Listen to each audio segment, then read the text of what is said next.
And I'm Dave Elliott here from WLOX News with my colleagues Brad Kessie, Karen Abernathy, commenting on the WLOX documentary Katrina, South Mississippi Story.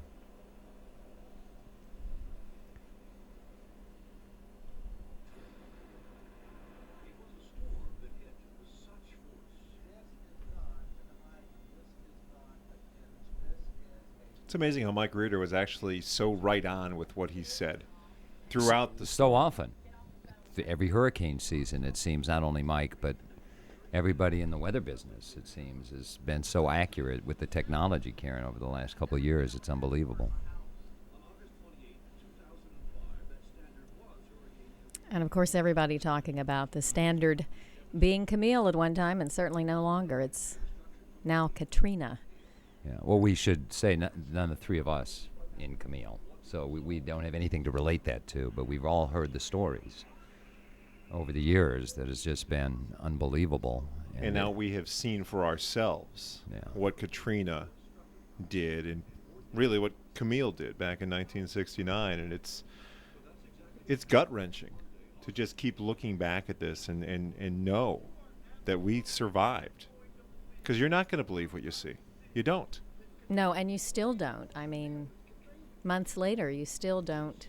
It's hard to comprehend as you drive down Highway 90 or so many places throughout South Mississippi. It's just still mind-boggling. Yeah, and here's the thing, the cast iron lighthouse survived as everything around it was reduced to rubble in Biloxi, which the symbolism of that alone is so remarkable. Well, it's the symbolism of that, and then if you go over into Gulfport and the fact that the SS Camille gift shop is the only other thing that really survived on the beach.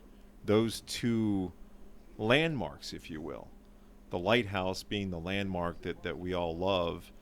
The Camille, the shrimp boat that they turned into a gift shop that reminds us so much of 1969, and somehow it didn't move when everything else got obliterated. Well, it just goes to show just the sheer randomness of the storm. I mean, we've run into so many things that are just impossible to explain. And I like the way Todd Durbin and the other people involved in producing this piece put together all of the elements of things that were going on before the storm hit, all of the things that were important and still are, but definitely on the back burner now. How things have changed. Yeah, you don't hear much about the offshore gaming issue now, do you? Or the offshore drilling issue. No. And actually, we went from offshore drilling to onshore gaming pretty fast. Those two subjects. And, the amazing thing also is when you just look at the last couple of years, hurricane season with the 4 storms roaring into Florida last year, and then in July with Dennis and Navarre and Fort Walton, and the anticipation and just the uncertainty that we all had over how the hurricane season had just turned our lives upside down. I think what this shows is where we were heading. And now all of a sudden we've come to a screeching halt. Everything that we were talking about, the Broadwater being totally redone by Roy Anderson and WC4. Now who knows what's going to happen with that project? There are so many other things, condominium after condominium, as you heard a few seconds ago. How many of those are going to be built?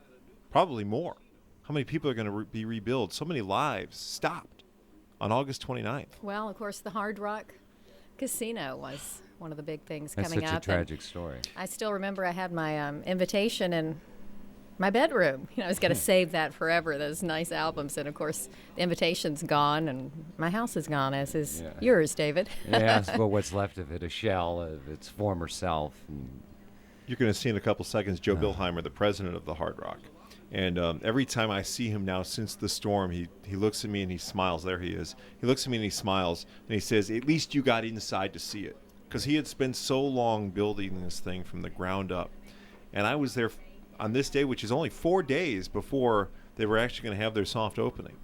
So there were only a few people, myself included, who got inside to see what they were going to build. And now nobody's going to know. And everyone was how so close they excited were. because it's such a brand name, Hard Rock in Biloxi.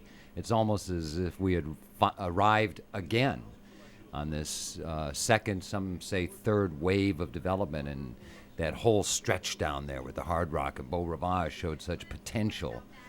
And, you know, the destruction that we saw from the air and I've seen from the water of the Hard Rock is just, you know, Just breathtaking. have to wonder what's going to happen. And of course, you see that we just saw moments ago what's left of the George Orr Museum that was on its way, and with the fantastic Surprisingly, architect Frank yeah, Gehry. but surprisingly, I mean, it's really the damage there relative to Tullis Manor, and of course the Pleasant Reed House destroyed. But otherwise, it seems like much of the Gehry early construction appears to be, I don't want to say unscathed, but in relatively Well, it good didn't have a shape, barge yeah. come ramming over it as That the helps. Tullis did. And people who saw initially those casino barges when our first aerial footage, which we're going to see in a little while, hit the air, were just shocked. But when you see it from the ground, and you're looking up at the President Casino barge, you're looking up at Casino Magic or up at the Grand, it's just incredible. It is. You can't really get an accurate feeling for it just seeing pictures and video. You just have to drive through it. And Joe Spraggins. I did that interview with him, and that was a good 2.5, 3 weeks before he actually took over as the head of EOC in Harrison County. He was still working out there National Guard base, and it was that day where he announced that he was going to take over as the director. And he had no idea what he was walking into. What about all the new mayors on the coast? Same thing. All of these, you know, from Moss Point, Pascagoula, Gulfport, all these mayors for the, you know, that's quite an introduction to public service, isn't it? Is Hurricane Katrina entering your city and destroying so much. And it was such a monster storm. I mean, you know, since we're Well, just talking look at about it. comparisons to Camille's so compact and moves so quickly. Katrina's so immense and just lasted for what seemed like 12 hours, 14 hours on that Monday, Yeah. August 29th. You the know, destruction's just so widespread. I remember vividly because my desk is right across from the weather office. I remember when Carrie suddenly stopped what she was doing at the computers and said, suddenly they've moved the hurricane further off of Florida and it's not making that turn anymore. And the panic that was in her face. I mean, she turned white for a second. Me, I thought to myself, well, what's that going to do to the trip I'm taking tomorrow? Because I was flying out of town and did fly out of town. I mean, this was that moment where this is right after she got the advisory in from the National Weather Service that said it's moved. Well, that's what makes living in the Gulf South so frustrating. I mean, we all enjoy so much this part of the world, but when a hurricane enters the Gulf of Mexico and you watch it wiggle to the east and then shift to the west and you don't know what it's going to do, and you've got the mouth of the Mississippi River over to Apalachicola, all of these things we're familiar with, moving, hooking, swerving, curving.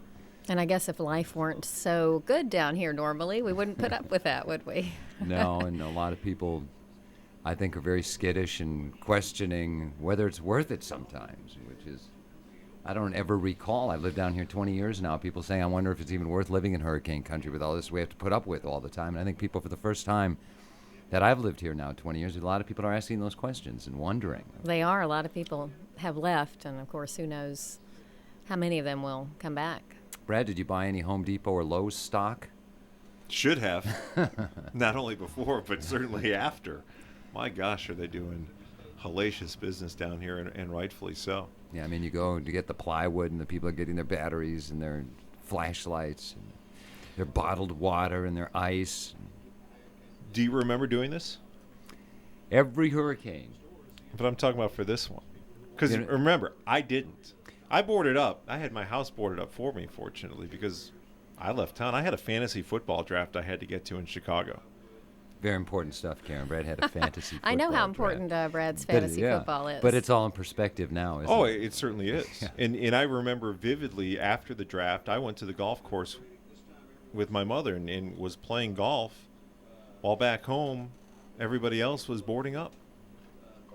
I have a funny story. I don't know if it's a funny story, but I did my usual ritual of buying all the plywood, having it all stacked up and ready to go, but I actually didn't board up for Katrina.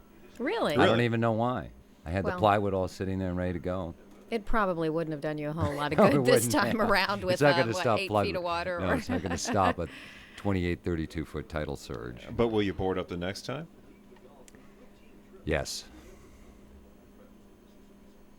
I boarded up and my boards and windows were blown out, so you didn't miss anything this time by not So boarding I up. saved a little bit of hard work and frustration. That's right. And of course that wood is gone though, right? You didn't save the plywood, did you? No, it's 2 miles Who away. knows where it is? That's just it. No one knows where anything is. We've seen these scenes so many times over the years.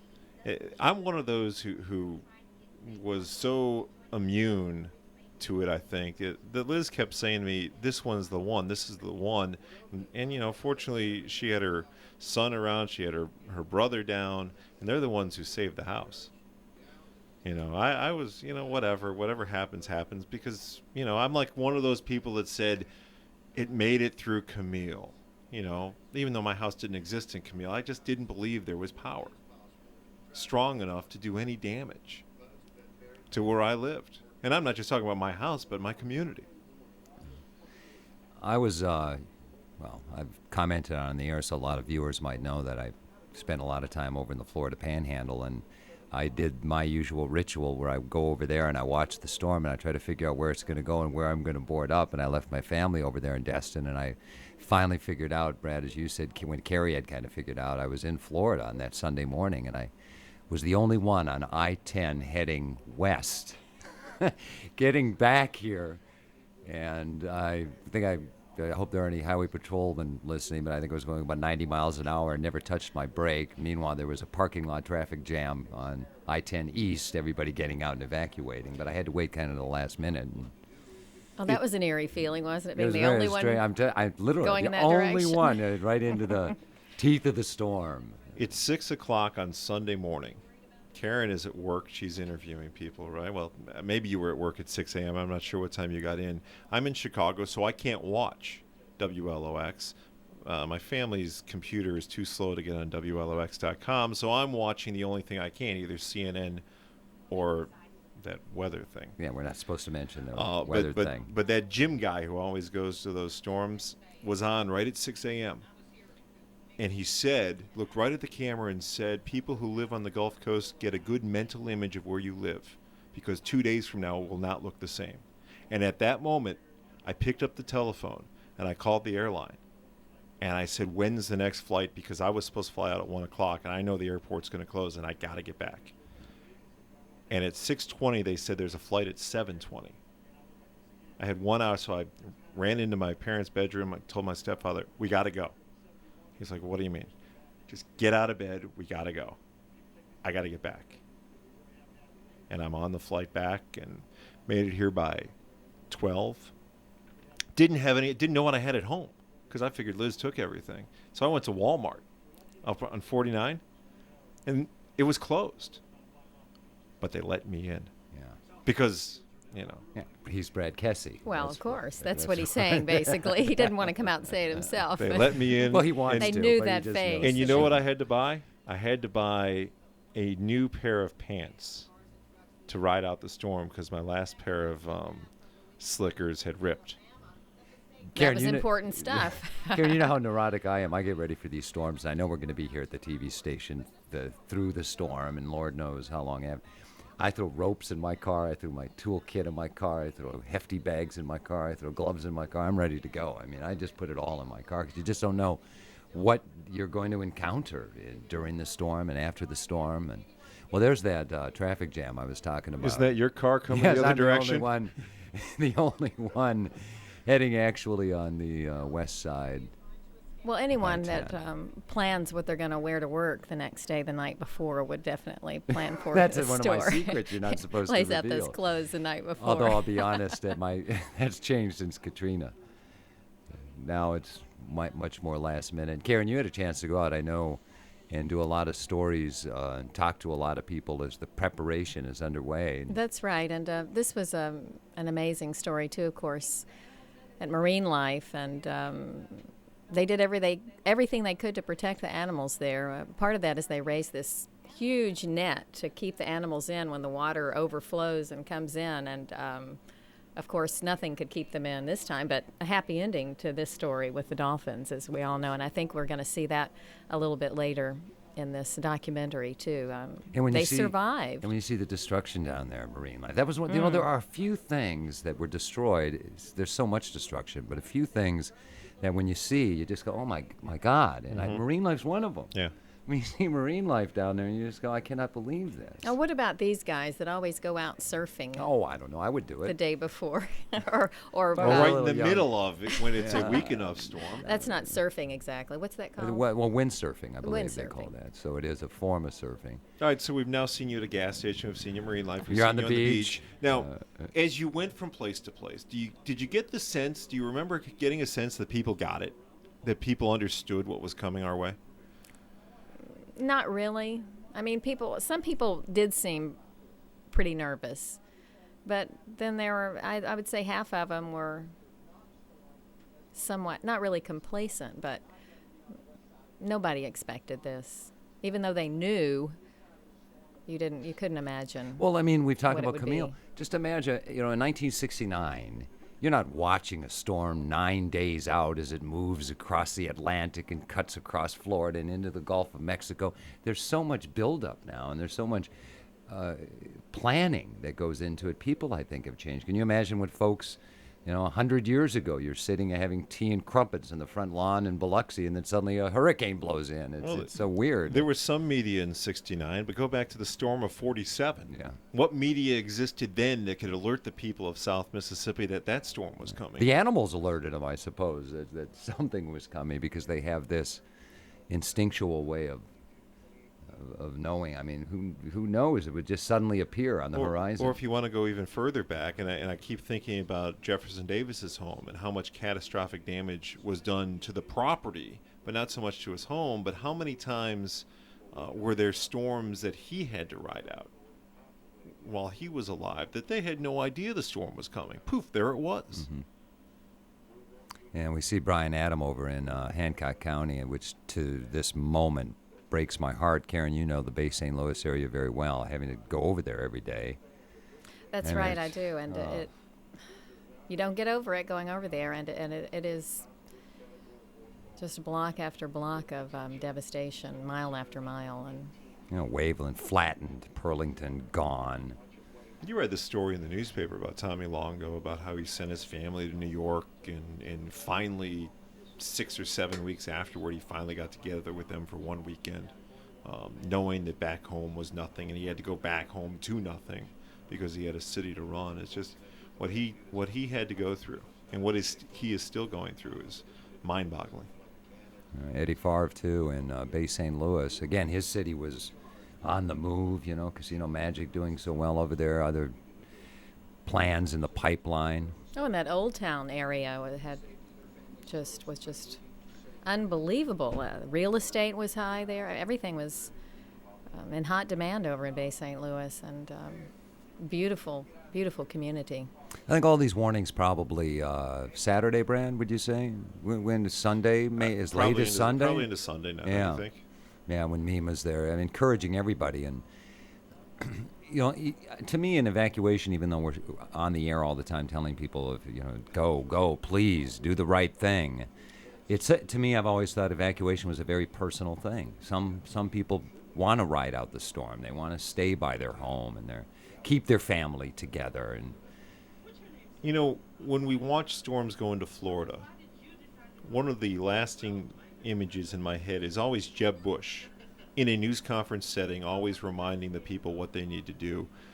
I don't think at first Mississippi was prepared to do something like that, but certainly in the moments leading up to the storm, and now since, Governor Barber's staff has done an amazing job of putting that together, where he can get information out to the general populace in a way that the media can take advantage of. It didn't really exist, I don't think, before. And when you compare it to Florida, Jeb Bush on CNN all the time, news conferences constantly, and that's what happened in Mississippi, and I think it helped us get through the initial phase. Yeah, and Governor Barber, very accessible to WLOX in these hours leading up to Katrina's arrival. I mean, we had him on the phone regularly as his staff was in constant touch with our news department. Mima, too, with Robert Latham, I think we did a terrific job. He was down here. We were interviewing him on our news shows really throughout the hurricane season. It seems like Mima and the governor's office was really in touch, I think, with what was happening down here in the days, hours before Katrina made landfall. And that was important to people, and they needed to be here, and this is where they were a lot of the time.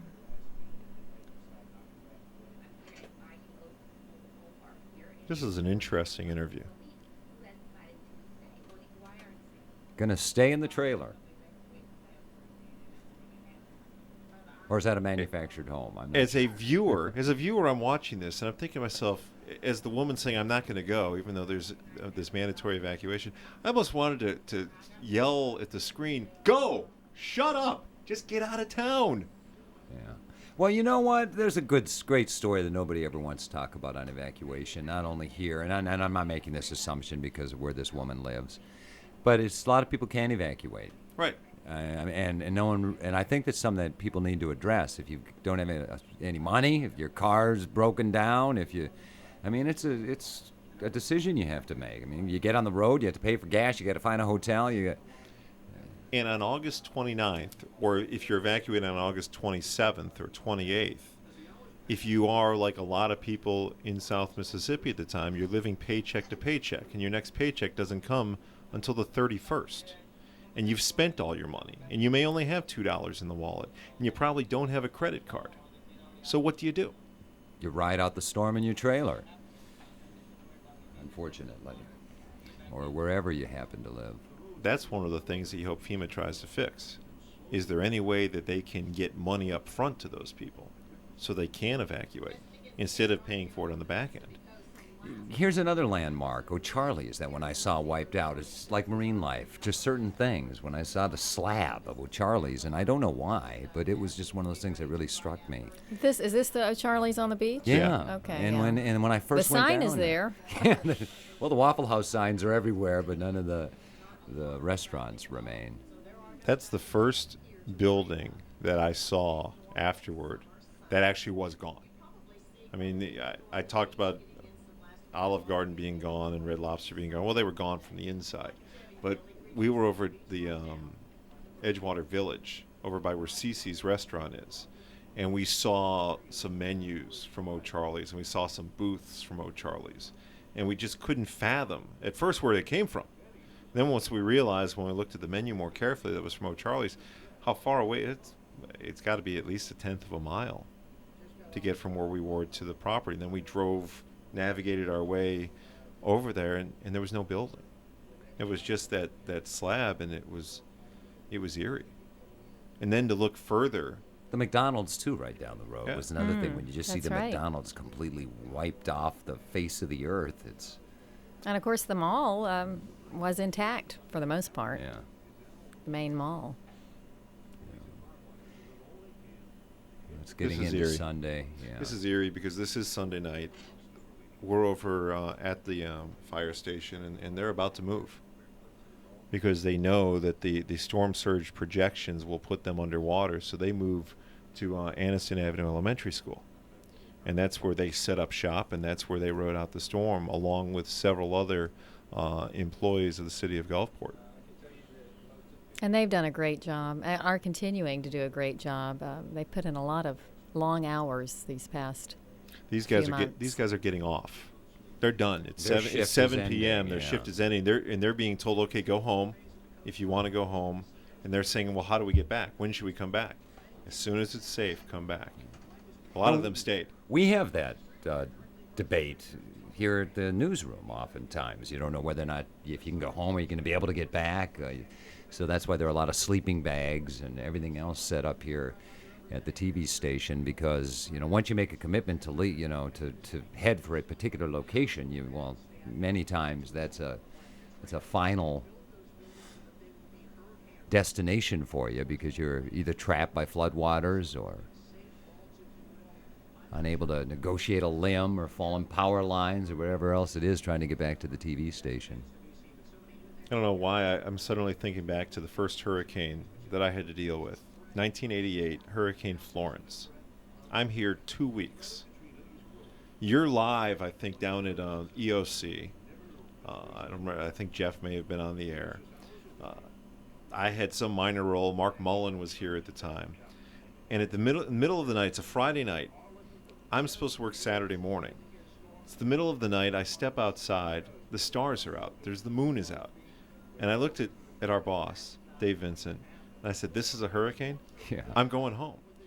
Somehow, someway, the hurricane evaporated as it was coming toward us and became nothing. And boy, how I wish that would have happened again. Well, I mean, if you look at Elena, which was what, 86? Somebody can help me out here. 85 or 86, 86. and then George in 1998.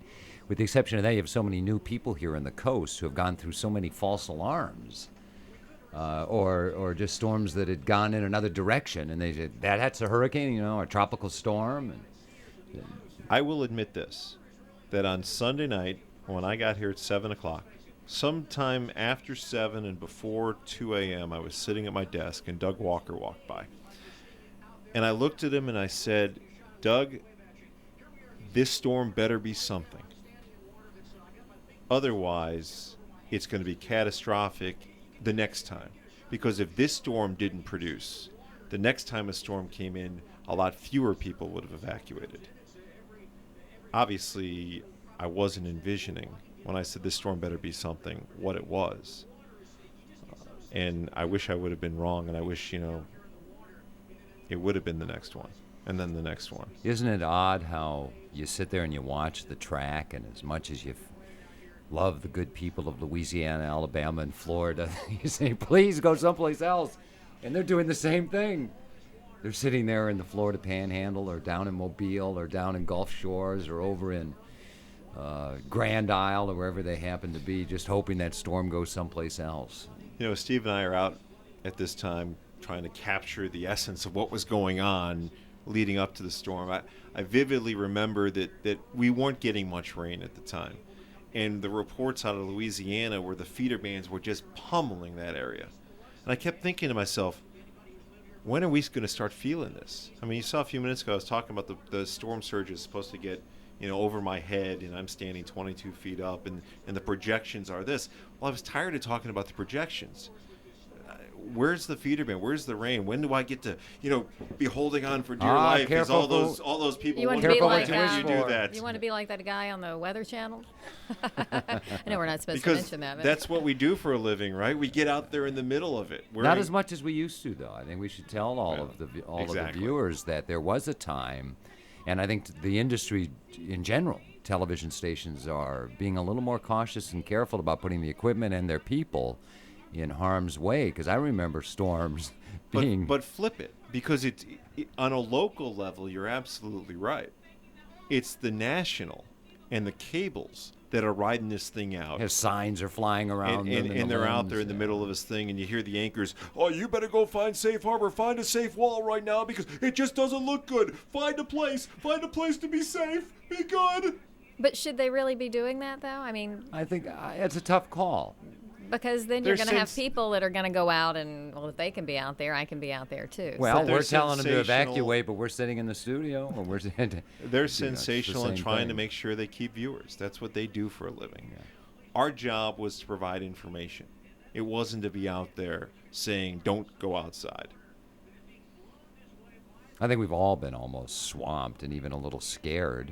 I don't remember if it was Isidore or Lily, one of those tropical storms a few years ago. Yeah. It was down at Courthouse Road, and the water's crashing over the jetty and the rocks down there, and we're doing a live shot, and the water's climbing up over our ankles, approaching our knees. We're going, we got to get out of here. I think it was Andrew. I was over in Hancock County, and a tower fell over within 40 feet of where we were standing.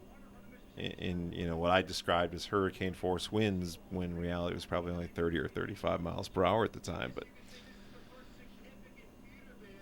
See, there you go, Brad. You finally are seeing your first significant feeder band. I was excited. This is what you'd been waiting for, right? Unfortunately, yeah. And then at this point, you're getting a sense then, right? Where you're saying, Well, you're getting wait a sense, second. and I'll say in a few seconds, it's the power of the waves that caught my attention.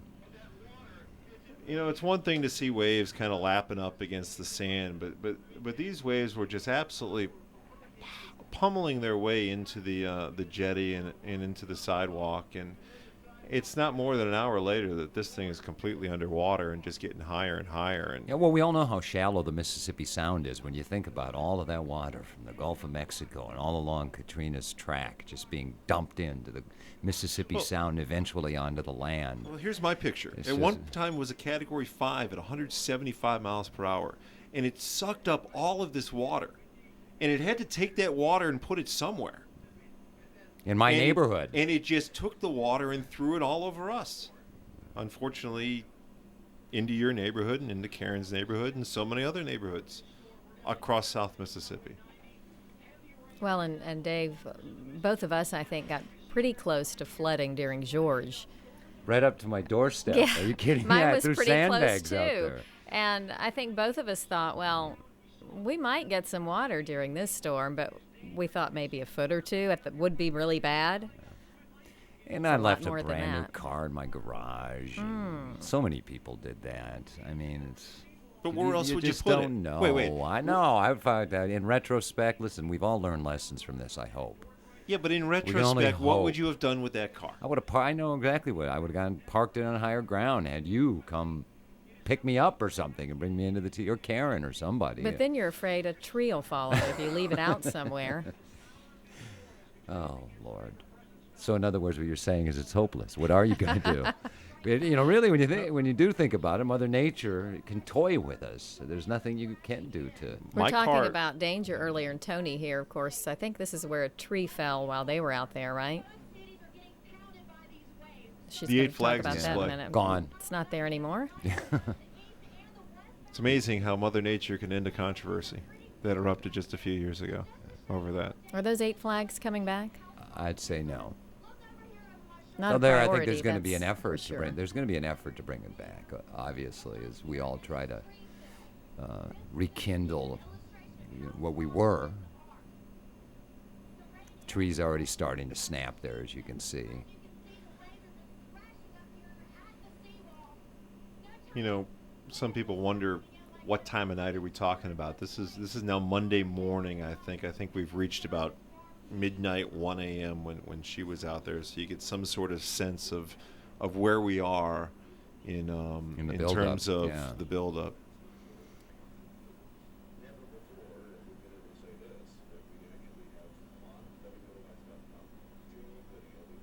And there's a bit of technology, and we were getting emails from people all over the country and people stationed, servicemen and women all over the world who were following it on WLOX.com. This is the first storm I recall. I mean, they would run out and bring us emails on the set and say, somebody's stationed somewhere and they're watching us, or the whole thing unfold on their computer screens, which is strange. I had family ask me, how can we follow what you're doing? And I told them to get on the computer. And they did. And so they had a sense of what was going on down here. Yeah, from that's our how perspective. a lot of people kept up through their computers, and that's been a great advantage, I think. For it was a great way for people to be able to keep up with it. It's the future, I guess, huh? And we really saw it in this particular situation. Here's the greatest lesson of all. 150 mile per hour winds. The little bug says, and there's Joe Spraggins saying law enforcement will not leave anymore to go out and save you. Well, they have to. Lockdown. You reach a point. I mean, it's impossible. It's like these storm chasers. People say, "Well, why did they stay at the Coliseum, or why didn't they drive? What are you going to do? Get in your car and drive around in the middle of the storm from location to location? Once it hits a certain level, I mean, you're there." And that's when these calls started coming in that And couldn't these be are answered. heart wrenching, aren't they, to listen to? They are. It's, You just wonder how many of these people survived and how many perished. Well, how many people have we all talked to who spent the night, the morning hours, in their attic with their dog and cat and the water up to their knees, panicking, wondering. I like to believe I could get out of my attic if I had to, but what if you were a 72-year-old woman or something? Or a man, Karen, sorry. It's okay. But what would you do? Men are generally stronger than women. With strength, brute force, anyway. Not necessarily emotionally. That's right. Okay. Would you have been able to keep your wits? I think Do you so. think? You like to think so anyway. You can ask yourself questions like that. I like to believe it.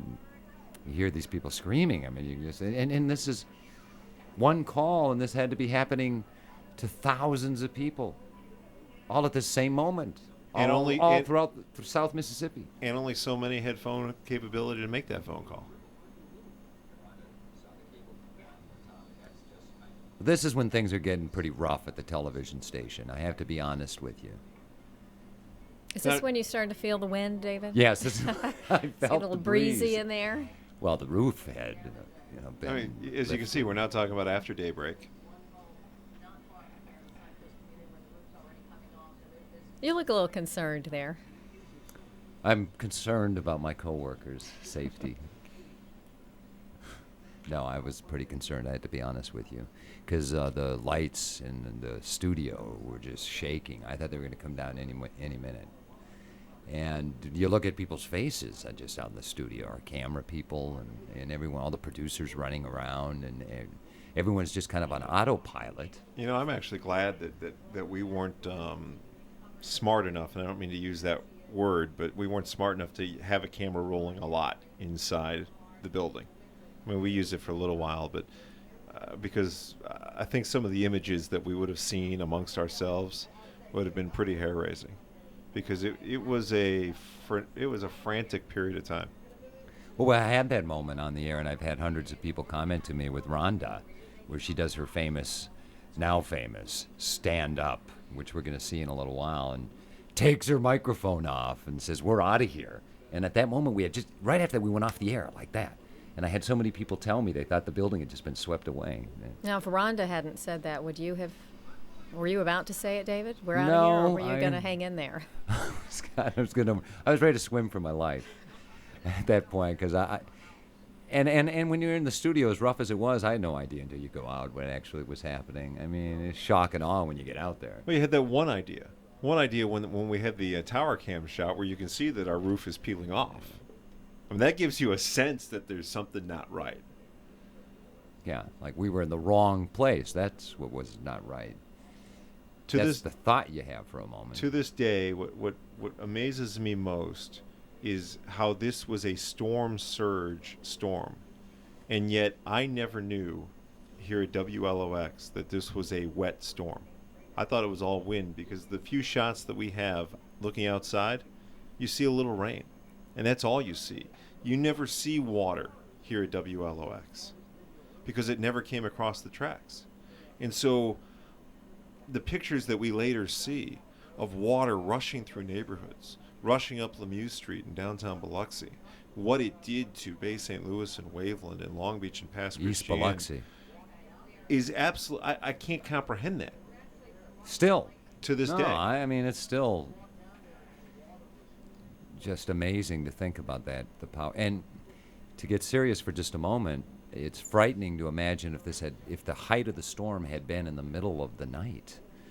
At least so many people who had to swim for their lives had a little bit of daylight on their side. But if you had to dodge debris and find trees to hang on to or something like that, and anyone who's been out in a storm in the middle of the night, I mean, it is blacker than black. It's beyond pitch black. Well, even after the storm, people know how dark it is without street lights and everything else. And you're right, if that had happened Well, I think the fatalities during would the have been shocking. nighttime, it would have been. This is the most Hard for people to amazing escape. picture of all the pictures we have, is looking out the window and seeing the water lapping up against the glass with it inside as well. Well, and you can hear the fear in the woman's voice, too.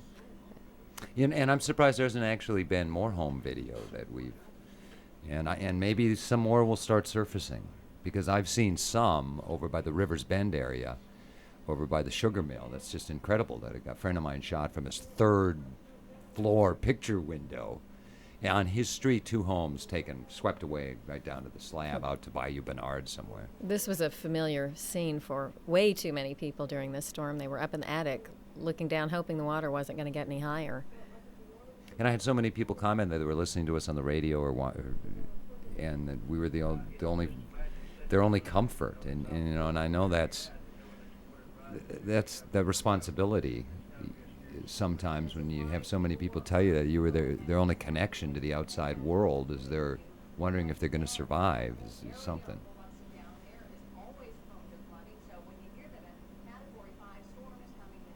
Here I am trying to get a word in edgewise on Ron. No. It's the You best job waited you did patiently, the entire though. time. Oh, here's the roof coming up.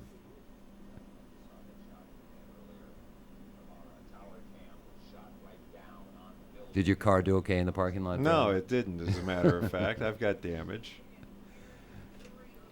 But see what I'm talking about? I mean, there's a little rain falling, Yeah. but there's no real water. I mean, we always get ponding in the parking lot.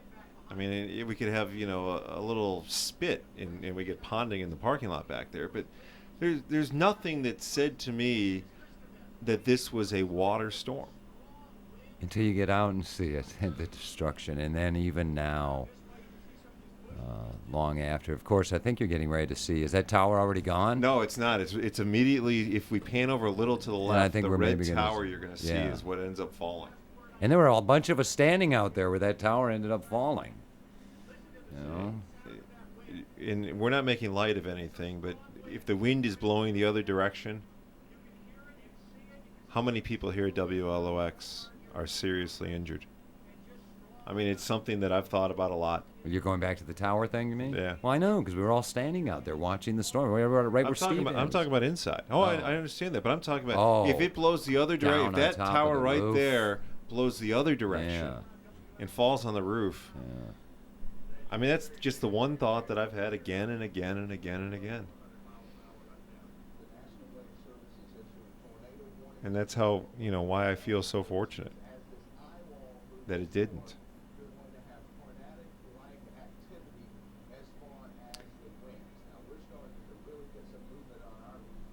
I don't even know how the tower cam was still in place there, to tell you the truth.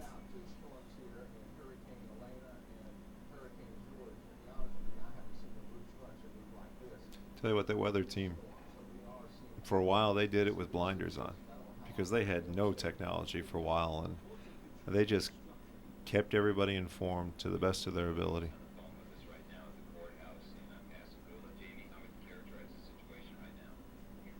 And again, Pascagoula with Jamie Goad, when you know what's happening over in Hancock County, and anyone who's seen Slidell in New Orleans, and just to think of the sheer size in this video that they shot.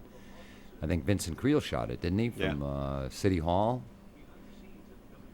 You hate to compare it to a tsunami, but that's what it looked like to me when I first saw that video. I was in shock. Look how the building is breathing. And that's strange. We're getting close to that point, aren't we, David? Where we moved into Yeah. the cinder block bunker. Yeah, I think we're pretty close to that.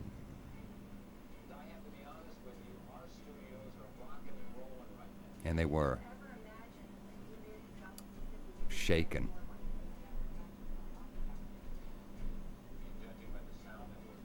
Here we go.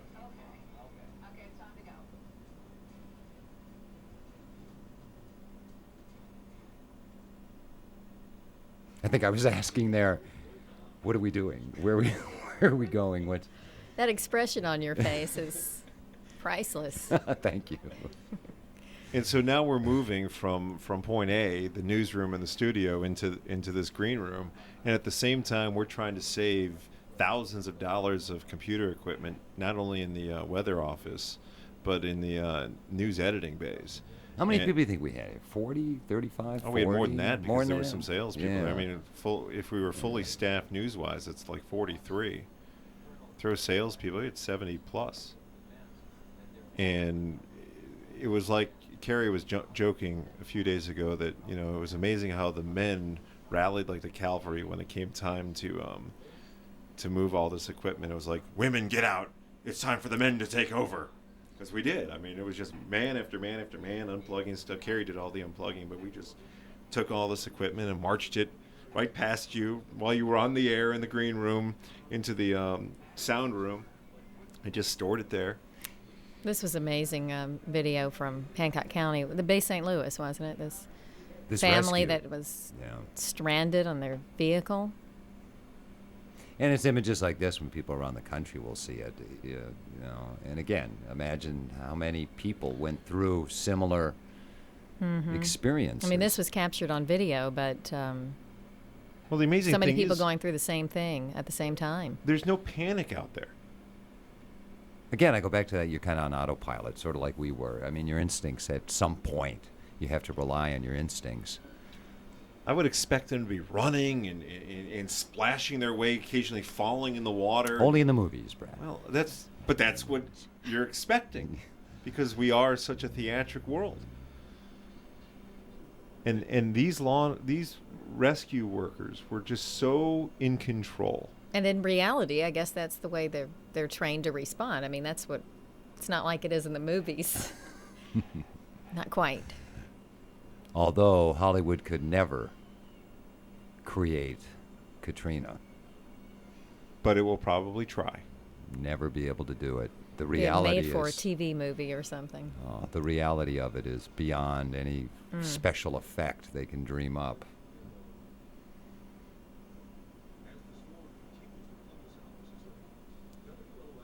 Here I am on the phone, talking to whom, I'm not sure.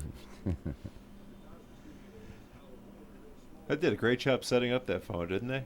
Put in a microphone. Well, to it we so they had to could do interviews that Yeah. way. Yeah, it was the only way we could do interviews with people. And actually put the microphone right up to the ears so people could hear what the person was saying, because we didn't have phones going through our board. well, not to blow our own horn, but really, WLOX did a remarkable, just staying on the air. I don't know how many people were able to watch or listen because of the electricity and the cable and whatever other situations were going on. But I mean, I think with the exception of just a few minutes, we were on the air. No, we were on the air nonstop. yeah, we the whole never went time. off the air during the storm. It was a week and a half later that we finally lost power and went out. And you know, there's so much credit that's given to the people like you and Karen and me, the on-air people, but so many of the people behind the scenes that kept us going, whether they work up in operations or the engineers. I mean, those people worked as long, if not longer, than we did. The studio guys were working 15-hour shifts, nonstop. Well, the public doesn't see them, so they don't get the credit that they deserve. That's for sure. The behind-the-scenes folks. This storm was just so big, and again, you know, we've talked about, and everyone knows it all too well, that if you just look from Hancock County and over across to Burlington, and again, I've been to Slidell and seen the damage, and then you go over to Gaucher, Pascagoula, Moss Point, Hattiesburg. Think about the damage up in Hattiesburg from this storm. Yep.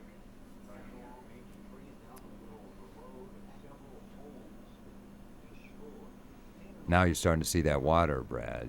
The video is beginning to come back in now, where you see that it really is a water event of unprecedented Look at that. destruction. It's just incredible. And you see the time. That's the good thing about home video. It was You get some time, 10:04 right? a.m. I think official landfall was what, between 6:30 and 7 o'clock in the morning? In Louisiana. Yeah, and then over here a little later, 8 o'clock.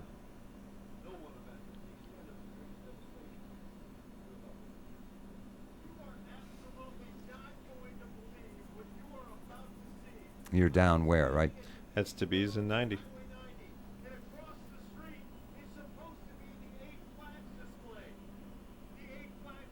You know, I went out and drove around. Virtually every traffic light, obviously, was history. Yeah. I went out later that afternoon, didn't see a single traffic light anywhere. This I one, was I'm amazed surprised at it was how hanging in there. polite drivers were there for a while, because no traffic lights, terrible That's- traffic yeah. conditions, but everyone was so patient and nice. I To don't. treat every intersection like a four-way stop. And once everything started to get repaired, all the old mentalities set back in, I and think people that's human started nature.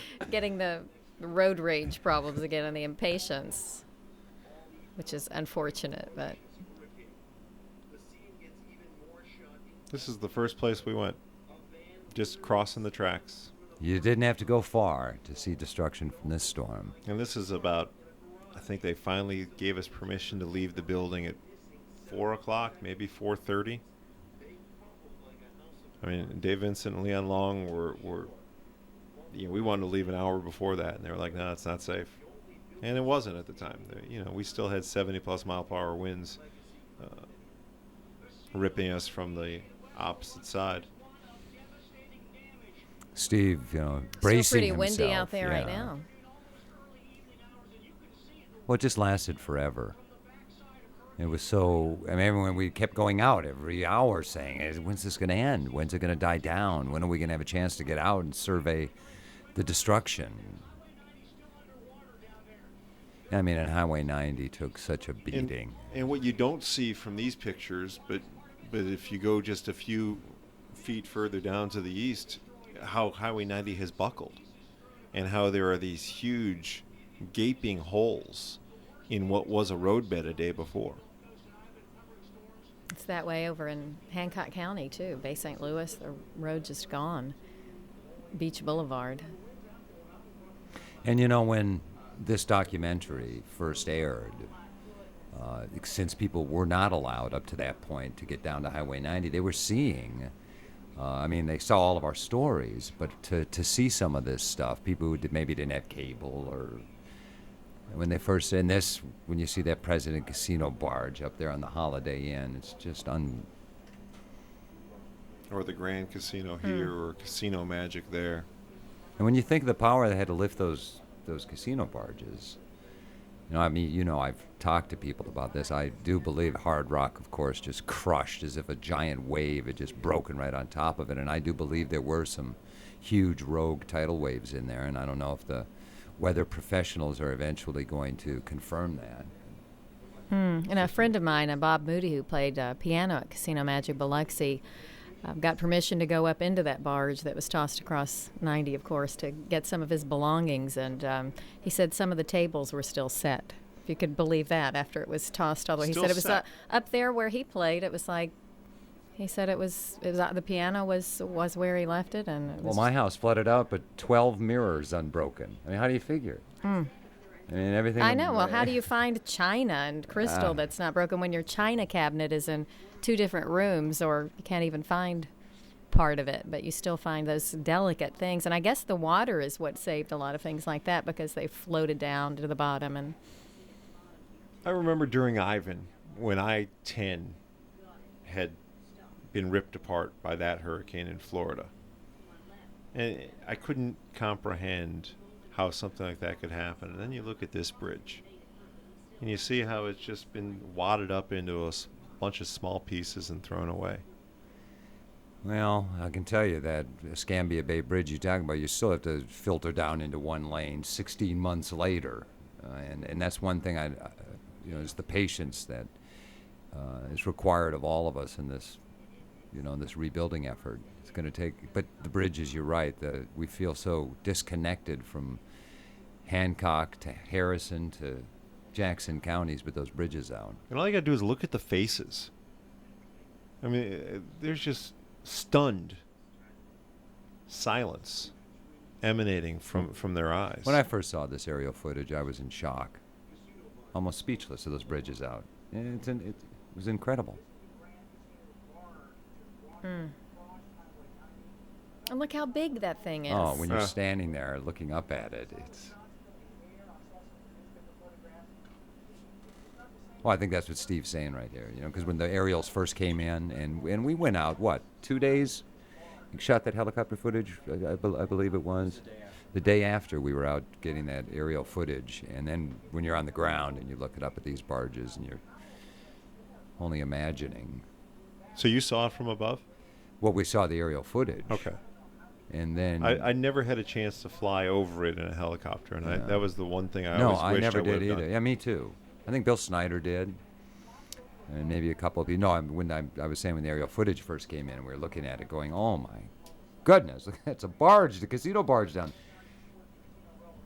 So how do you think that barge in particular ends up so far to the west and doesn't damage the theater, doesn't damage the front facade, doesn't damage that bridge right there, doesn't damage the garage that used to be Lady We'll Luck? never know, will we?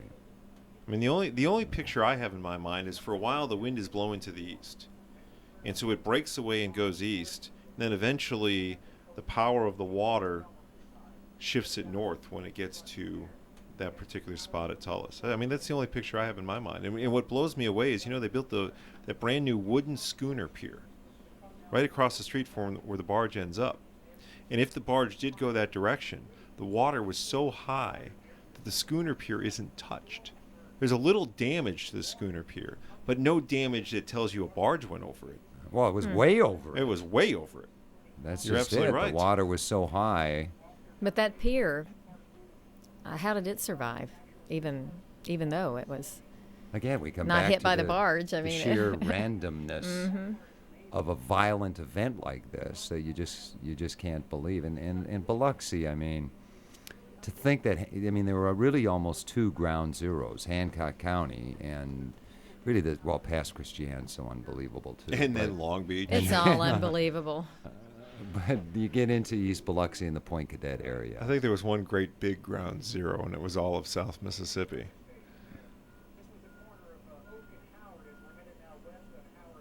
The great debate, who had it worse, Mississippi or Louisiana? I mean, they can say what they want, and you could see what you've seen, but It was really a tale of two storms, I Yeah. think. Louisiana, I think they had a levee breach and we had a hurricane. we In had the the classic east. We had sense. the east side of a hurricane. The lethal side. The eye and the east side. Oh my gosh. Think of all the vehicles and the boats and the RVs and man. How about the wedding pictures? The things that you saved that you were going to pass on to the next generation. You're gonna make us start crying, Brad. I'm trying. You Barbara Walters, you're gonna make us. No, but I know Karen's emotional about the pictures, and Oh, well, it is hard to lose I know. photographs of your babies and all of My those wife things. was I a was wreck. lucky enough to save a lot of hours. I spent hours separating them and running them through water and trying to salvage what I could. And I managed to save quite a few. And a lot of people don't even have that opportunity because all they have is a slab when they go back. This tour, I think, is actually from Friday of the storm, Thursday or Friday, because the roads are clear enough now. Biloxi has gotten through to clear Howard Avenue, which is where Steve is, giving us this riding tour. But still, the storm hits Monday. It's now Thursday or Friday, and people haven't been able to get to their homes. So you're actually seeing what they saw when they got home for the first time. Yeah, shock and awe, as everyone experienced when they walked or drove into their neighborhood for the first time after the storm, saw the damage. We hear a little bit from Rebecca Powers in this documentary, and she had to swim for her life. It's been well documented now. Everyone knows the story. But Todd Durbin, our promotions manager, did such a wonderful job editing this documentary with other folks, and I drove over to Rebecca's neighborhood, and I think it was 5 o'clock that afternoon, and the light was disappearing, and we walked through that debris field, and that's what it was. We didn't know somebody else had already gone out to get Rebecca, and we thought, well, nobody's heard from Rebecca. We need to go out and try to find her. And her neighborhood was just debris stacked as high as can be, and it was pretty scary. A day later, we hadn't heard from Karen. So it's like Tuesday now. And we happened to be doing a story that was in her neighborhood. So we ran over to her house just to see if, we could find any semblance that she was there. And we saw what she was going to eventually see, and it was really, knowing how much her home meant to her, it was hard to walk through what we walked through. And then within 3 hours, we were back in that same neighborhood because there was a fire across the street. And, it just made you realize how frail and fragile everything is. Well, so much devastation, and I know the first time you see it, I don't know what your emotion was, David, but it must have been tough for you because when you know it's going to be bad, but you really can't prepare yourself Well, to see your own home that you've worked so hard fixing up and I went down there collecting Monday night. things Couldn't even and- get there. I drove up to Courthouse Road, Pass Road. I live off of Courthouse Road down there in the Bioview area, and I saw that the water hadn't receded yet by the Racket Club Apartments. I couldn't even get close, but I knew at that moment. I said, "Oh man, this is going to be so bad." And I'd already had a neighbor call me too, and say, "Dave, you're not going to believe the neighborhood." So you're able to kind of prepare, but when you do first see it, it's And then where do you start when you see that mess? Because both of our homes, we're close to the bayou, and it's just mud and who knows what else in there. But It's it's the and all nastiest thing in the everything's just world. tossed around. You said like a blender, It and was that's exactly yeah. like our house was too. Well, you have stuff from the sunroom that's in the dining room, stuff from the living room that's in the rec room, stuff from Some furniture, big pieces of furniture that I've never found because we had our south wall knocked out of the house too. So some pretty big pieces of furniture that just disappeared. See, I have to be quiet during this segment because I'm embarrassed to say. No, you had damage over your Isn't house, that funny Fran. how a lot of people who didn't lose their homes, they say they have a little guilt about it Well, almost. they shouldn't. No. Nobody should feel but, guilty about anything. But it's a common feeling. But among- yeah, it's hard to be able to see my home 2 hours after, because right after we went to the Olive Garden, we went back, put that together real quick. And our second trip out, I said, I live close enough. I said, we're running by my place first. We had two producers go with us because they wanted to go out and see. And when I drove by my home, my fence was down, I had some trees down, and I was missing some shingles, and that was it. And I was the happiest man who ever lived. And we left, and it wasn't until I got home a day later that I realized that I actually had a lot more damage than I ever envisioned, but still, my damage was fixable. And I was able to do things with my home and live in my home and didn't have to go through what you guys have gone through. And that's the hard part, is to know that the close friends have suffered. And, you know, while they're suffering, I've got air conditioning and a bed to sleep in and feel very comfortable. Well, you had some pretty significant damage. I mean, to your roof and everything. And normally that would be considered significant, but in this case, this storm, it significant wasn't. and expensive. But again, very fixable. I have friends live on Allen Drive. For people who know Gulfport pretty well, the Skermetta family. Well, I guess I can say the name on this DVD. Their home destroyed, and it breaks my heart. I saw it the day after the storm, and they were listening to us on the radio, and they didn't know really what the situation was at their house. They told me this about a week after the storm, and they heard me say on the radio. I was just over on Allen Drive and saw a friend of mine's house, or what's left of it. And that was their first word that they had received about their house. And You just saw the other amazing and really disgusting story of this storm, and that is West Gulfport and the containers that went flying like torpedoes. into not just a few homes, but hundreds of homes. They just Well, it was flattened so it. filthy too. It's not just the destruction; it was that odor, and that odor is still lingering. Last time I was over that way. Although somebody could be watching this DVD in the year 2050, Karen. Well, that's true. So we hope if it is 2050. So I'll say 3 months later, after the storm, there was DVD still Although an DVD, odor I in was the gonna say, air. you think outdated DVDs will technology. exist then? No, that'll be outdated technology. That's right. It'll be Will like they the even be able to 8-track. play it? What will it be then? It'll be really tiny, small, whatever. Little It'll be less, like some a little chip, tiny I guess. laser thing that.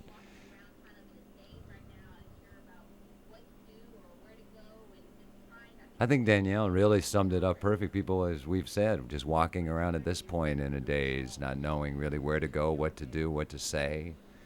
And look at that, those cars we saw piled up. I think you went out and did a story on one of the 20,000 of them out there about a month after lots the where you storm. see all of the damaged cars. The woman saying Camille again reminds me of A.J. Holloway, who I thought had the most poignant comment of all the day of the storm when he said that Hurricane Camille killed more people today than she did in 1969. And he was right, because so many people said, I survived Camille and I'm not leaving. Well, how often do you hear it? This house didn't flood in Camille. Never saw water in my neighborhood during Camille. Well, No, and nothing we're but going to have the same slabs. thing happening with Katrina, too. The homes that it's- did survive, people will say the same thing. And I know. Well, let's hope there's not another Katrina out there somewhere. Let's pray there's not another Katrina out there.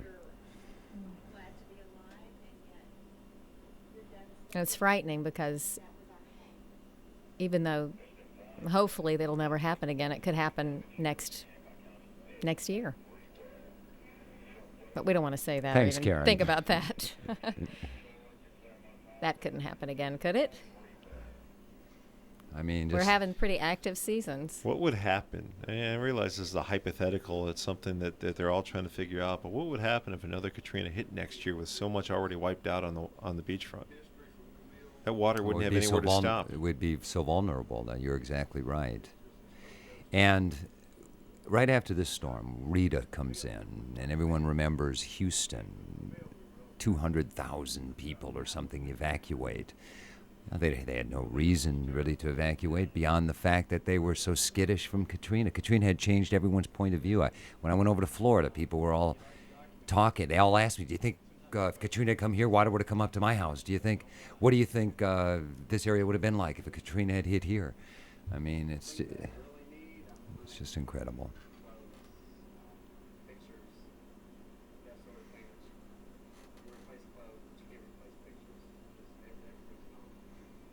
And that's what's so painful for people are the things they lost that they can't replace.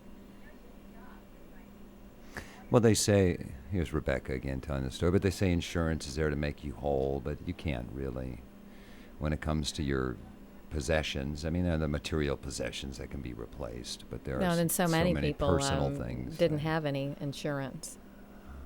Didn't have flood insurance. We keep seeing trees, oak trees, magnolia trees, pine trees, and as much as people fight over green space, the green matters. And when you look at some of these images, and you see the green looks so gray. Well, this It's eerie. man just summed it up, and just looking at him, When you see it in his face, you're right. Returns the home. pain. He's one of those guys in Pass Christian who I met 2 days later. This woman, this is on Tuesday.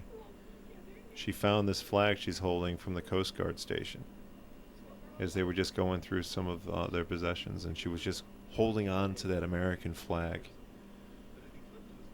See, there's that. I commented earlier about that. Something about that Charlie slab just seemed to me, and the bridges and other. Now this before and after piece, Everyone's comments on this. Yeah.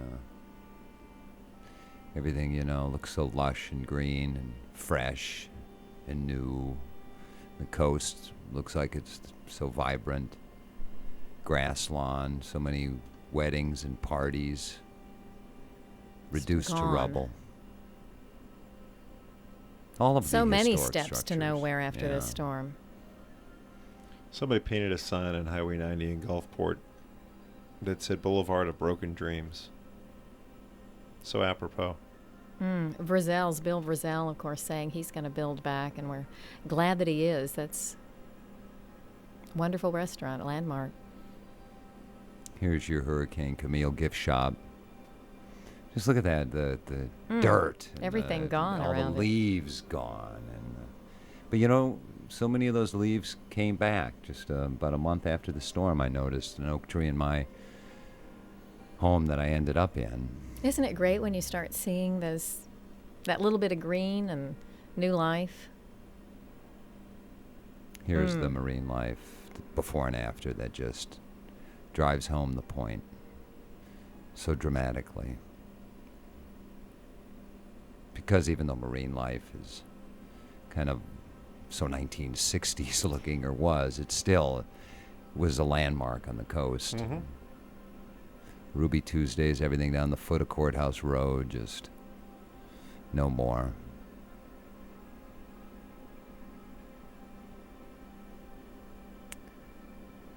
It almost makes you cry when you look at this stuff.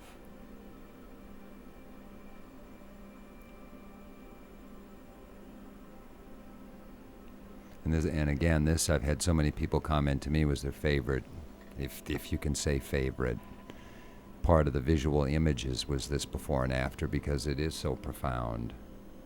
And it really does kind of leave you speechless, doesn't it? Every The time I go images da- tell the story. Listen, every time I would go down in the days after the storm and the weeks after the storm to a community or someplace you remember and saw how different it was. And it's still that way today. I mean, it's, for us, 99 days since the hurricane hit. And you go to a new location and you just stop for even a second and you take it in and you just shake your head because you recognize where you are, but you don't recognize where you are anymore. Well, that's the thing. The land, you take all these things for granted, I think. Whether it's personal things or family things or just our community. And then when something like this happens. I remember here there's a flagpole there at the Biloxi Small Craft Harbor that had a marking on it where the water level got in Hurricane Camille. Be interesting to see if they can do the same thing for Katrina. And they have one of those lines. I don't know if any of you have been back to Mary Mahoney since they reopened, but they had a Camille line marked in there, and I think they were getting ready to put a Katrina line in. It was amazing how fast they were able to get back on their feet. Well, I actually admire all the businesses that just really opened quickly and, were able to get up and running, dust themselves off. So many unable to, of course, because of workforce issues, insurance questions.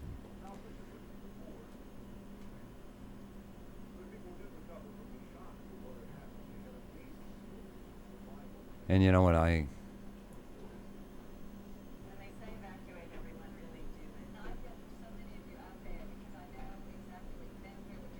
Yeah, Rebecca learned about evacuating. Yeah. She went home for a few hours. Lives close enough that it'd be easy to get back. So she thought.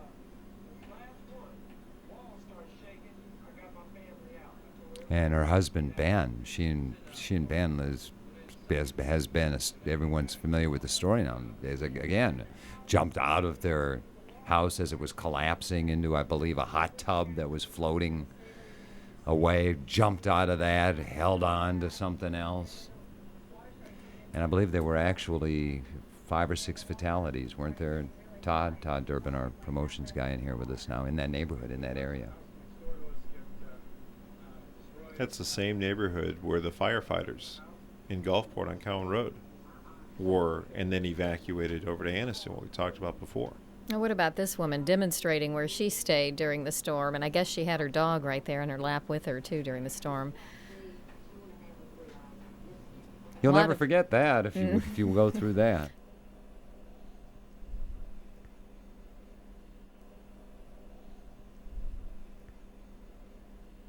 My cat, I don't know what she went through during that storm, but I found her 4 days later. She comes walking around a corner of a broken pine tree meowing. And you were I was so excited, excited, weren't you? That's I was great. Genuinely excited.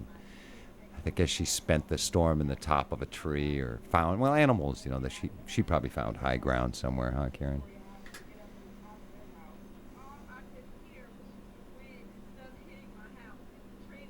And it is the sound of a storm, but that wind roaring, and that rain just driving.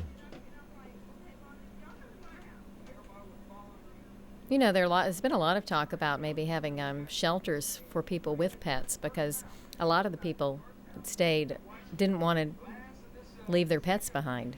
They could have designated shelters just for people with pets and without. I don't know if anything with that will happen, but so many elderly people don't want to leave their pets.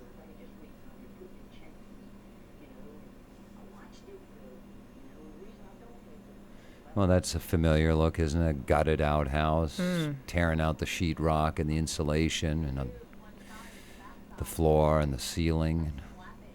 My sheetrock was ripped out for me by the wind. I had to pay for mine now. Well, my house is coming down, so it didn't really matter.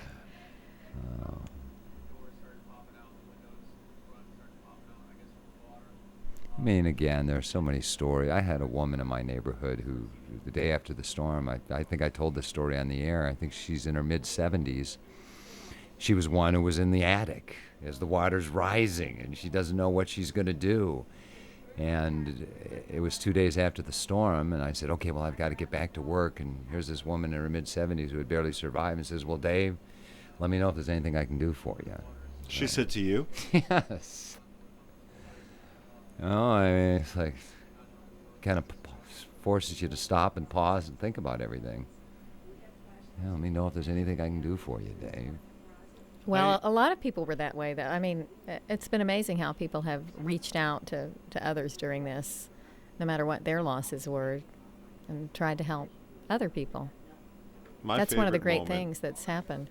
One of my favorite moments was the Thursday when they finally sent the trucks with ice and water out and started distributing this.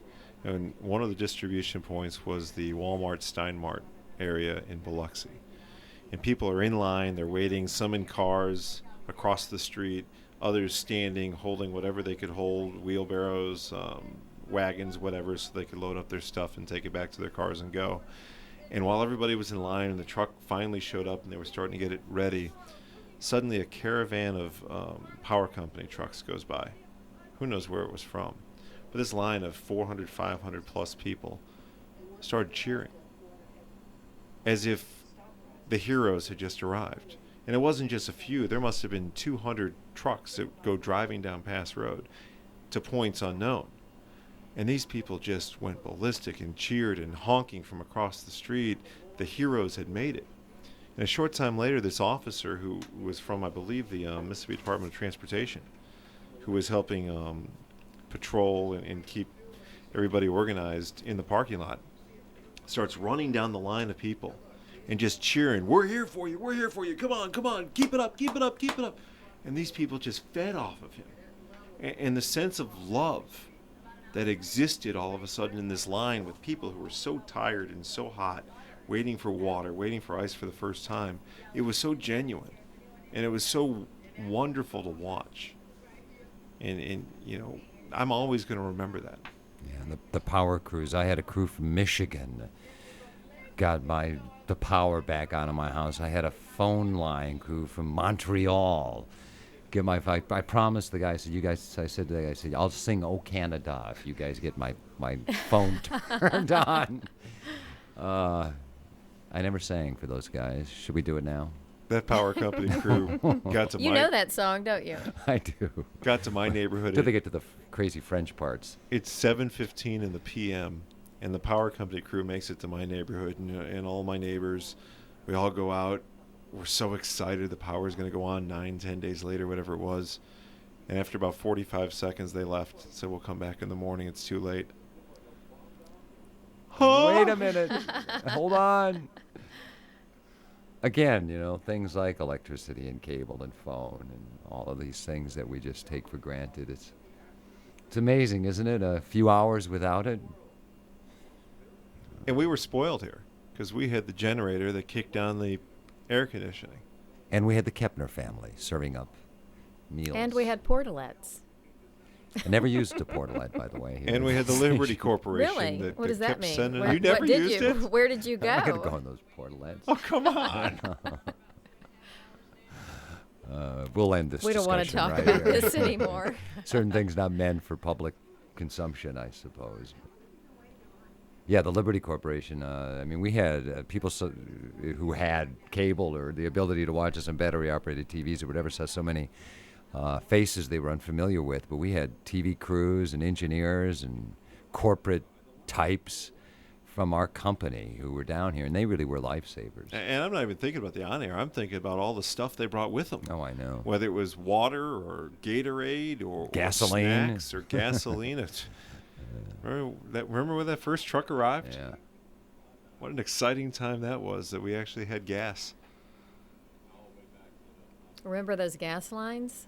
I'm old enough to remember the oil embargo of the early 70s when there were gas lines. Yeah, we're not. Well, Brad, you're not. Well, trust me, I remember. And people, I mean, and I think, this documentary is entitled Katrina, South Mississippi Story, and that's really what it's all about. It's a story about people, and we see it every day. And the days, weeks, months after the storm, I mean, I have to talk, I don't mean I have to, I talk to people on the phone or run into them wherever you go, and everyone has a story to tell, and it's just unbelievable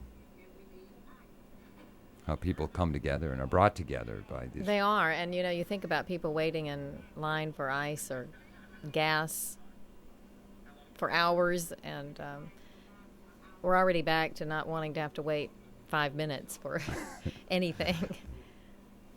I was told over in Ocean Springs, there was a neighborhood, I think it was a cul-de-sac of people, who spent every night together barbecuing when there was no power. And, hey, how'd you do today in your house? And then they would discuss it, and they would discuss other issues. And I think it was 6 different families that for 2 weeks had dinner together every night. It'd be nice if they could continue that. Oh, it would be fantastic. It's like everyone nothing says, else to so do. nice on Christmas, and then December 26th, we fall back into our, it'd be nice if we could sustain. Yeah, we kind of had This that in our neighborhood, camaraderie. actually. Nick Valajos was the chef, so he fed a lot of people that first week. When my fence was down, the neighbor, we were able to do the same thing. And I have a 3 or 4-year-old neighbor who suddenly decided that she was going to hang out at my house all the time because there was no fence to block her anymore. So she just came over every day, knocked on the door. Hi, can I come in? Don't you have to be at home playing on your swings? What swings? She still had swings.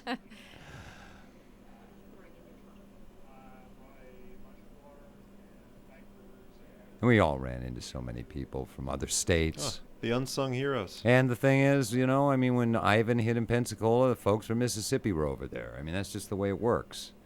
We have something in common with our neighbors down here. But there were folks from the Midwest, from out west, the East Coast. College students, high school students. They helped in the from middle schools all over the country. And what about the situation with the schools there right after the storm, where we're so unsure about what the schools are going to open? Families are sending their kids and registering them in other schools, and then the schools somehow got up and running by around October 1st. It was just amazing, because when I first went, I said, "There's no way these schools are going to be going until the end of the year." And the teachers Many of them living in trailers. who had to educate our children living in trailers and trying to piece together their own lives, giving so much to make sure that the kids of South Mississippi got the education that they need. And it's kind of a strange school year, Karen. You don't mean to leave you out of this. That's Brad, okay, but I'm out. We have kids in the school system over here. It's kind of a strange school year too, isn't it? 2005, 2000, going into 2006. It's almost like a lost year. And and it's my son's senior year, so that's. Yes. But he's looking forward to college. Just wants to get this year behind. Usually the senior year is something that you look forward to, but now he's just thinking ahead to college. So. And so many of the kids, you're displaced. You're Oh yeah, so living many on of his friends haven't come back. I know. So they're still in other schools, other places. Maybe they'll come back after the first of the year.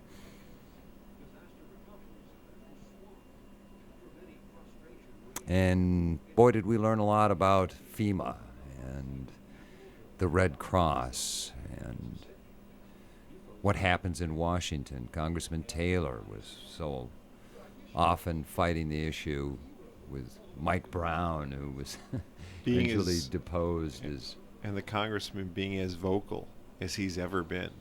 I mean, sticking his neck out on the line. Or what happened to his house. There you go. That's exactly why he did what he did.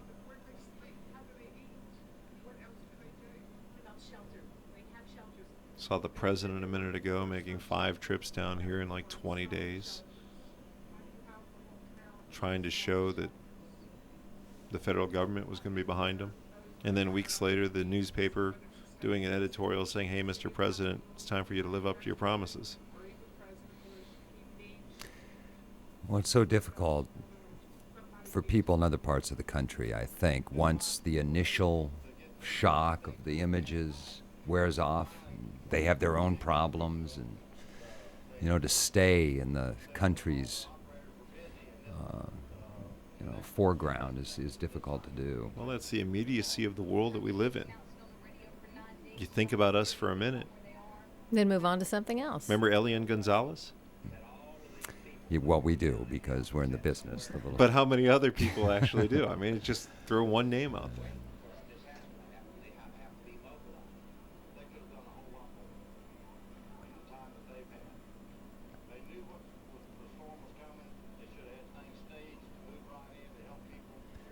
Well, that's the very kind of ticklish issue, of course, is the whole federal response and the federal responsibility.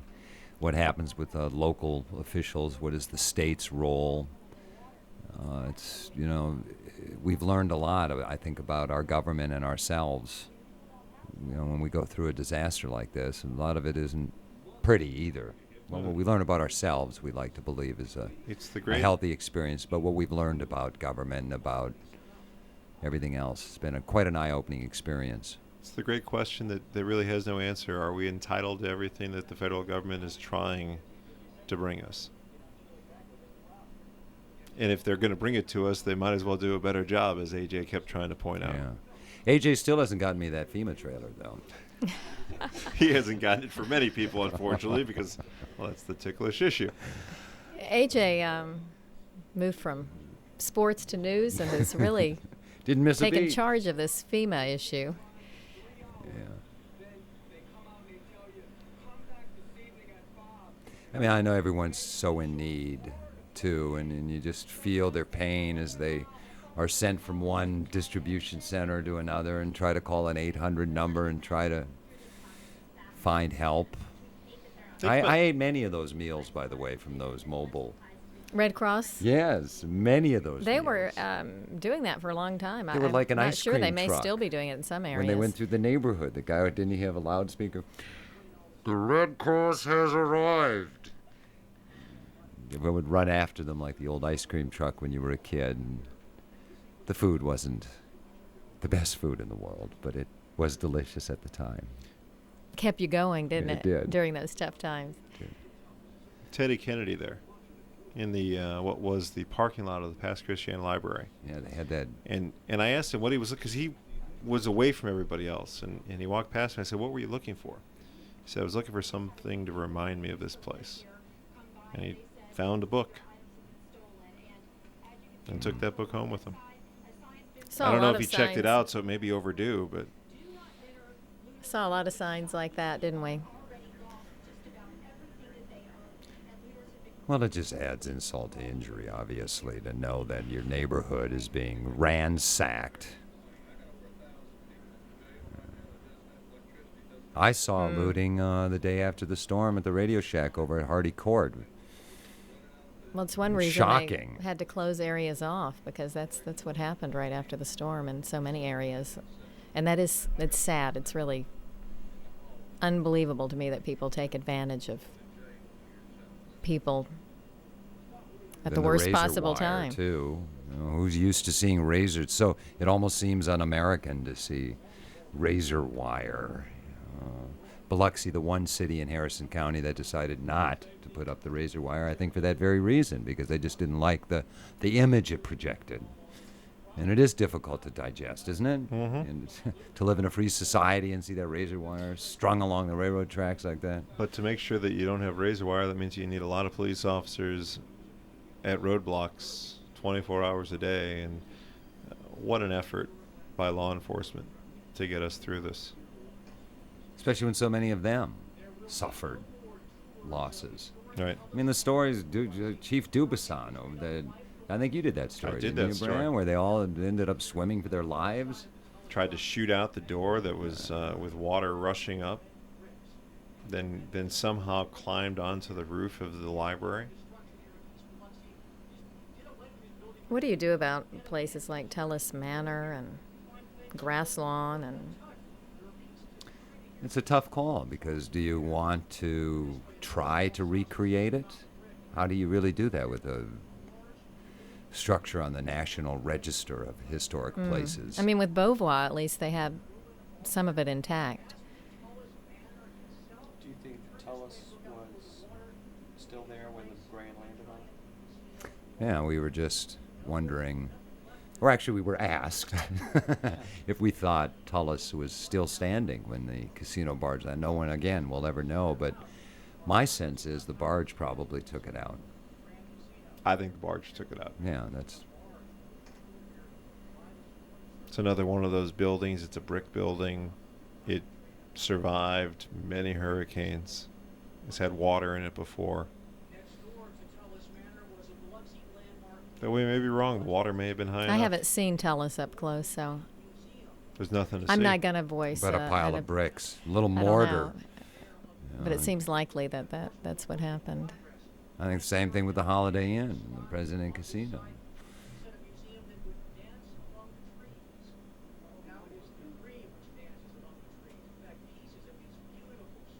And once they get back on track with this project, as hard as it is to imagine, with all of the other front burner issues in terms of survival and recovery, you know, I mean, I think it will be particularly significant when they cut this ribbon down at the Ore Museum. Looking at those oak trees reminds me of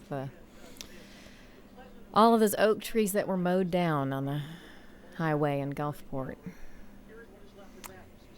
Well, that's the That Mississippi survived Department the of storm. Transportation at work. No. That's still that- painful. That's so painful to think about that. Those trees that had survived so many storms and survived Katrina.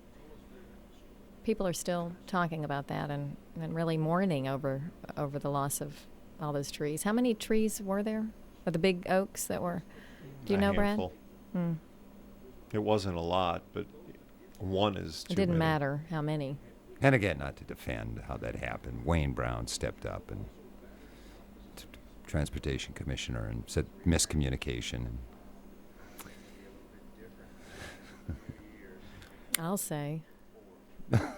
That's putting it mildly. Of course, the underwater barrier islands with the satellite imagery that they were able to look at. Fort Massachusetts underwater.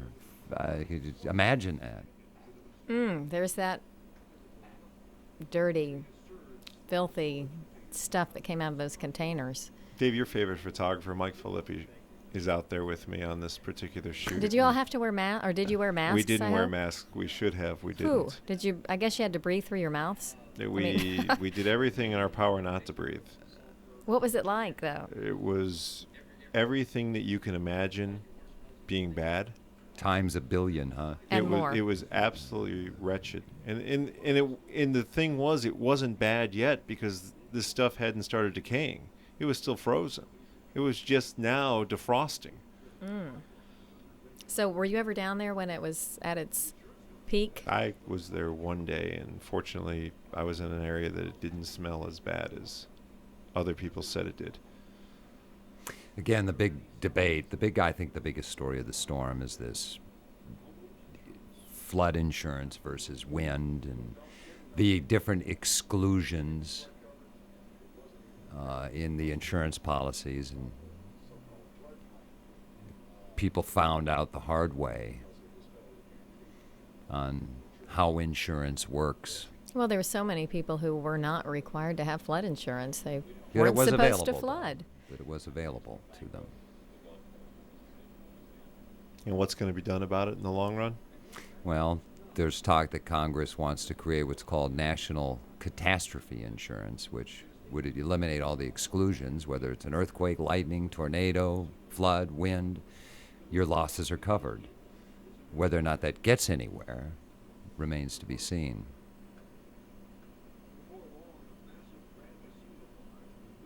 Eventually imploded, huh? Here we go.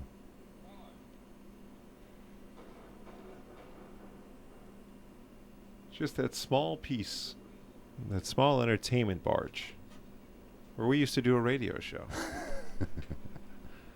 just got imploded before our very eyes. The rebuilding, the building of South Mississippi.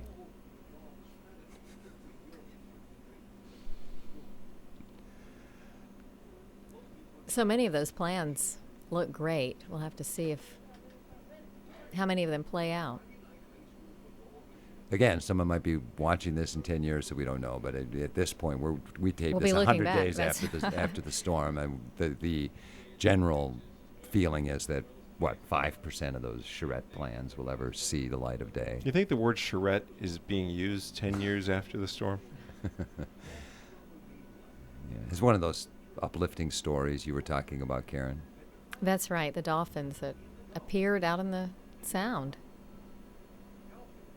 Now, this was a story that was picked up by the national media rather heavily. Well, they stayed right around the area. I mean, they knew where their home was, and they were raised in captivity, I guess, so they wanted to I go think back. Jeff Lawson was also raised in captivity, wasn't he?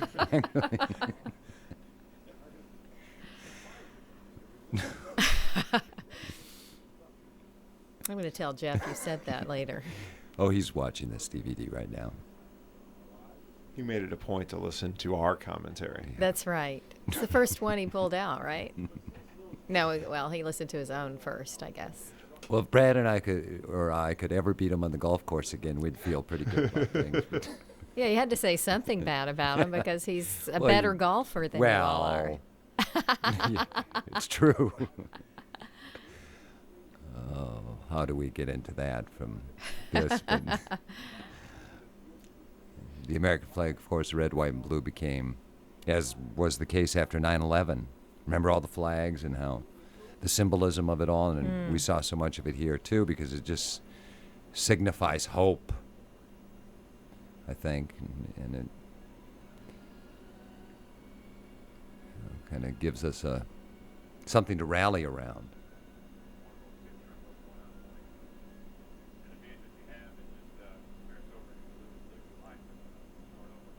This little segment is really very touching. This is where I lost it watching the program at home. How many during some of people- these comments? I would say 80-90% of the people, when this documentary first aired, watched this that night, don't you think, Brad? 80-90% of think the so. people in South Mississippi. Yep. I told you that the next morning I was in the Walmart picking something up, and I had people in every aisle stop me. Well, you and I were at the golf course later that day and had everybody out on the golf course comment on it. It's the spirit that we're familiar with in South Mississippi. My home, not going to leave it. Yes, I do. I have plenty of that. I have a person that's going to rebuild. I have a soul that's strong. I have a mind that's probably like a track of steel right now that says that no one's going to take me out of my home. I'm going to stay here and rebuild it with one piece of wood. What a strong woman, and I think a lot of people found strength they didn't know they had during and after this storm. That shot a second ago of Humpty Dumpty being put back up on the wall. Because he had been knocked down, but somebody put him back up, put an American flag in his hand, and I think said everything. Put them back together again. And there we go, another reference to Hurricane Camille, but Hurricane Katrina, of course, will. The memory of this storm will live forever.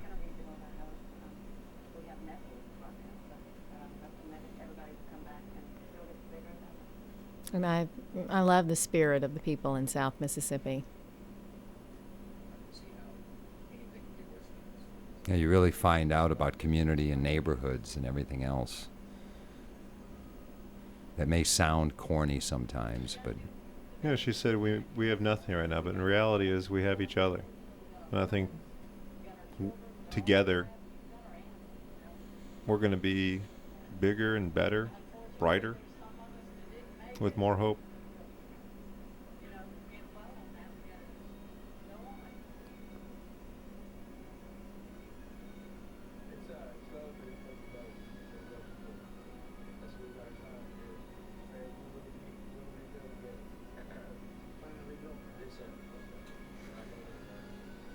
Katrina, South Mississippi story, and something that we've all been through together, and we've had a chance now to reflect on it a little bit.